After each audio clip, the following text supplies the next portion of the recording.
with W2, the knowledge of self-determination. Back with some more boxing. Now that the Errol Spence and Kell Brook fight is actually set in stone and actually has a date, I believe it's May 20th. I believe it's May 20th. I'm not going to do my pros and cons like I do with the other fights and give you what I think each fighter can and can't do to win the fight. I'm just going in on Kell Brook right now because I just want to say this because I've listened to a few videos and I've heard quite a few dudes actually do this now, and there's been quite a few dudes who have they're giving Kell Brooks props. You know what I'm saying? Like hats off to Kell Brook for fighting his mandatory. I'm sorry, but I gotta call bullshit on that. I'm sorry, I have to call bullshit on that because what other profession on the planet do you get a fucking Thanksgiving Day parade for doing some shit you're supposed to do? I mean, I wait. Please explain. Where else on the planet do you get props for doing some shit you're supposed to do? You know what I'm saying? If my kids are hungry and I go to the market and buy them food and cook it, I'm not getting a fucking Dad of the Year award for doing some shit I was supposed to do. Now let's keep in mind, Kell Brook has been dancing around the Errol Spence problem ever since he's known about the fight. Trying to fight Pacquiao, trying to fight Keith Thurman, trying to fight the winner of Danny Garcia, Keith Thurman. Like he's trying to fight Amir Khan, looking at all these other fighters, all these other fights, and nobody's available. Now he's talking about, he may be too big to come back down to 147. But if Amir Khan's gonna fight me or Pacquiao's gonna fight me, I can make 147. But as soon as they're not an option, well, I don't know if I can really make 147. He has nobody to fight at 154. Nobody to fight at 154. There are no big names at 154 for him to fight. And could he go up to 154 and actually beat any of those dudes at 154? You know what I'm saying? Being a big welterweight isn't the same thing as being a full-size middleweight or junior or junior middleweight, 154 pounder. It's not the same thing. But again, I have to reiterate this. I do not give Kell Brook props for doing what he's supposed to do. Mr. Mandatory himself. Mr. Mandatory. I'm not going to take that big fight because I got to fight me mandatory. You know what I'm saying? He has to fight his mandatories, right? For bums, tomato cans, dudes that nobody knows who the fuck these dudes are, but he has to fight those dudes. And skip all the big names or other dudes that wanted to fight him at the time to get that belt up off of him. You know what I'm saying? He ain't even give Sean Porter a rematch. And of course, because the IBF dropped Sean Porter off that rankings, which I thought was some suspect shit.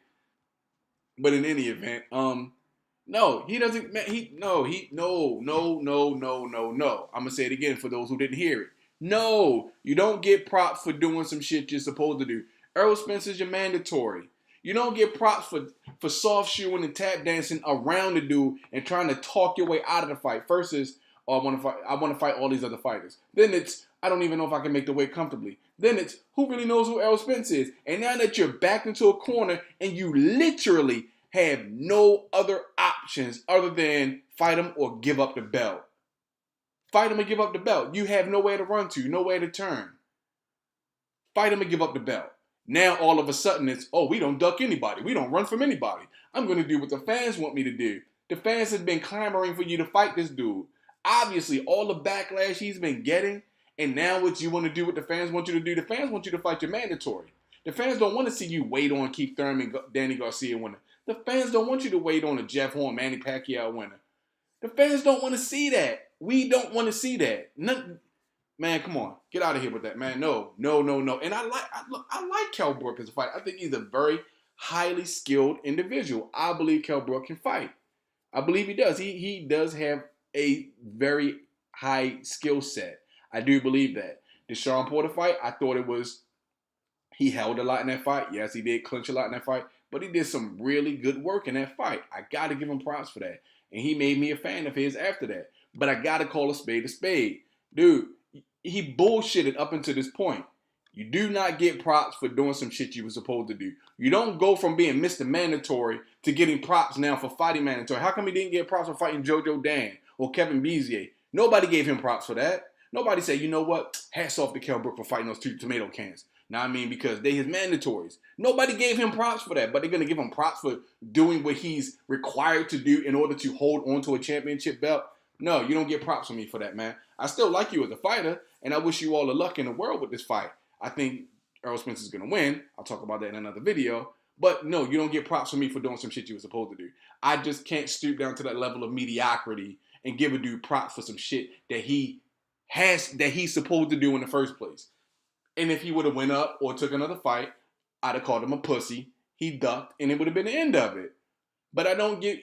I mean, because it's either that you duck him and fight somebody else, which you automatically get the stamp on your forehead as a pussy, or you fight your mandatory, do what you're supposed to do, possibly beat him, and then fight somebody else.